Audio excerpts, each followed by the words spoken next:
Do not forget my stories, Senua. I am with you still.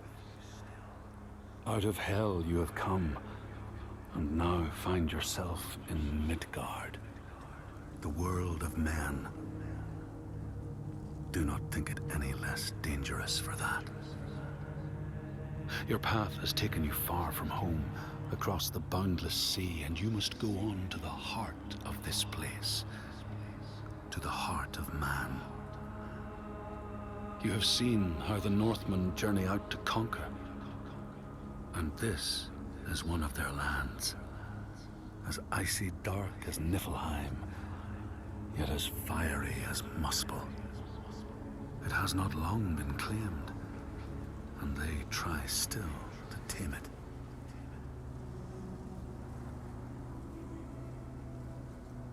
The Skald's verse speaks of a man called Grettir the Strong. A strange and bloody life he led. And it happened in this land you have come to. Listen to his story, Senua, for it may in some small way illuminate your own.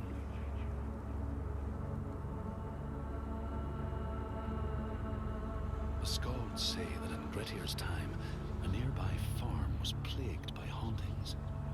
A shepherd called Glamour was killed by some evil force, found dead in the snow, bloated and black. His body could not be taken to burial, because he was held fast to the ground. So it was left. 3 days after his death, the body was missing.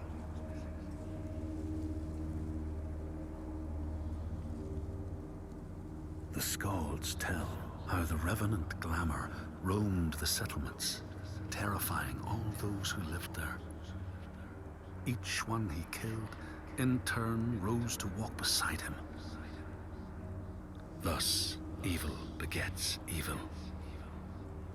But the man Grettir was proud and overbearing, and thought the Droiger no match for his strength.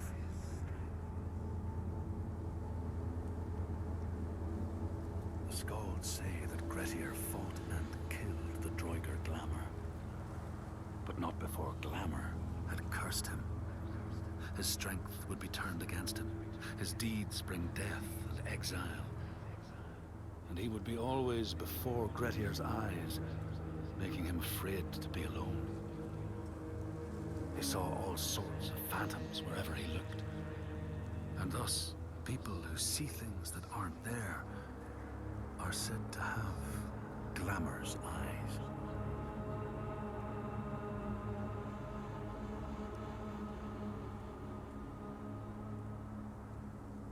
The Skalds tell how in the time of Grettir's kinsman Thorgrim, there was a terrible famine. No crops could be grown, and the fish fled the nets. It lasted years, and the people were desperate. There was no respite even in spring, since terrible gales from the north would rise up and set in for weeks. This is a cold and unforgiving land, Senua.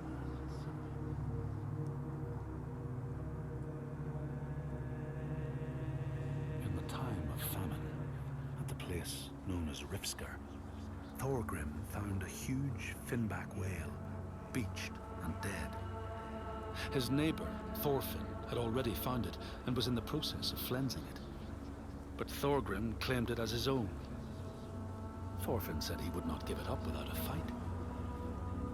If that's what you want, Thorgrim said, let it be so.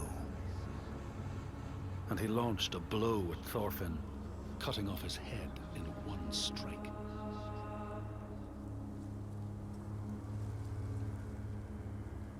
The Skalds say that the neighbors fought, armed only with the knives and axes they had brought to cut up the whale, even picking out the whale ribs to beat down their enemies. Thorgrim's men had loaded their boats with whale meat, but as they went to leave, one of their opponents struck Thorgrim's brother a fatal blow. And this is how hunger fates desperate men to come to blows, striking out against one another to survive.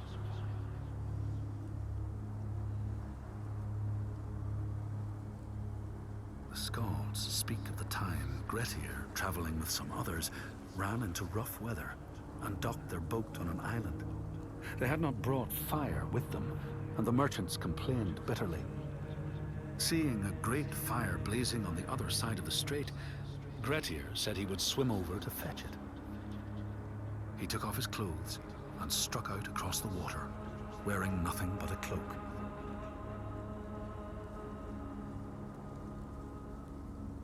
When Grettir came to the farm where the fire was burning, all was peaceful. By the time he reached them, his cloak was frozen stiff, and he looked like nothing more than some huge troll. The frightened farmhands struck out at him with the first things to hand, the burning logs from the fire. Grettir fought them off and got the fire he sought.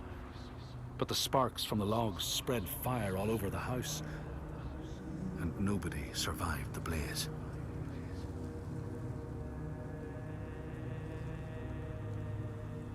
The skalds say that Grettir swam back across the strait, keeping the fire safe from the water.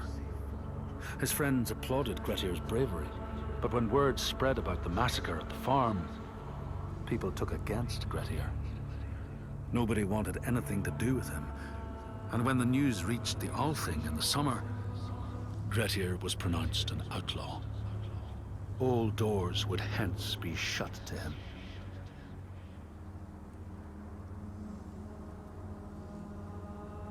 The skalds speak of how Grettir, now an outlaw, took rest on the island of Haramsoy with a man called Audun. Grettir saw a great yellow glow like a fire rising from the ground. Audun told him it was coming from the burial mound of Kar the Old, who ever since he died had haunted the island, and warned him to stay away.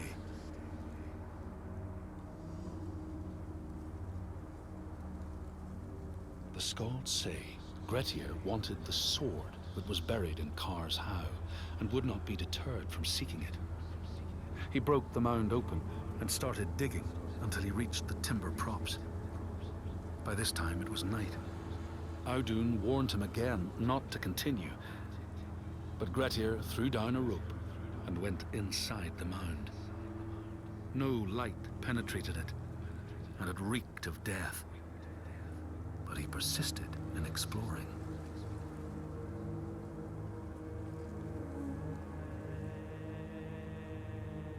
Grettir found the sword he was seeking, Kar's loom, buried in the grave mound. He went to leave, but before he could reach the rope, something grabbed him from behind, and Grettir realized the mound dweller would not let his treasure go. The two fought ferociously until Grettir got the advantage and chopped off the revenant's head.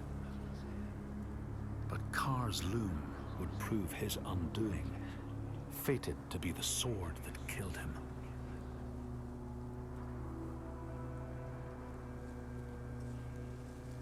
The skald's verse tells how Grettir made many enemies with his proud and overbearing nature. Always quick to anger, his strength and fighting prowess meant that even the most trivial of quarrels met a fatal end. The kinsmen of those he killed or maimed were angry, and because he was an outlaw, no one was allowed to help him.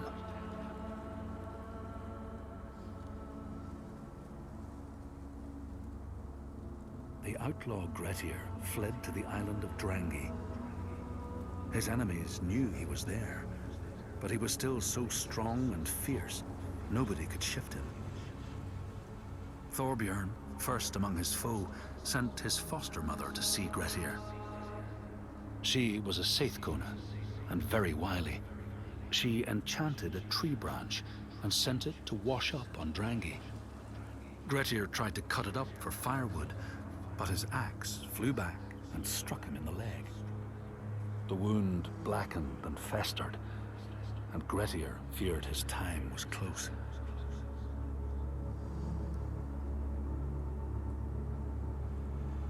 The skalds say Grettir, wounded by Seidr, was now so weak it was possible for his enemies to defeat him. Under cover of night, Thorbjorn and his men attacked his shelter. They tried to disarm him, But he clung so firmly to his sword, Kar's loom, that they had to cut off his arm to get it free. Then they used his sword to cut off his head, and the land's mightiest outlaw was dead.